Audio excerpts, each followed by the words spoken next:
10 mighty kings surround one small tribe. The river roars. Everyone thinks the lone king is finished. 3,500 years ago, King Sudas faced an army 10 times bigger. 10 tribes blocked every escape. It looked hopeless.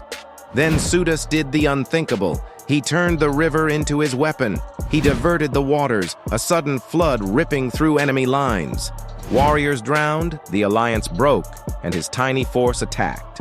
From certain defeat to legendary victory, proving brains can crush brute force. Follow for more lost battles where strategy changes history.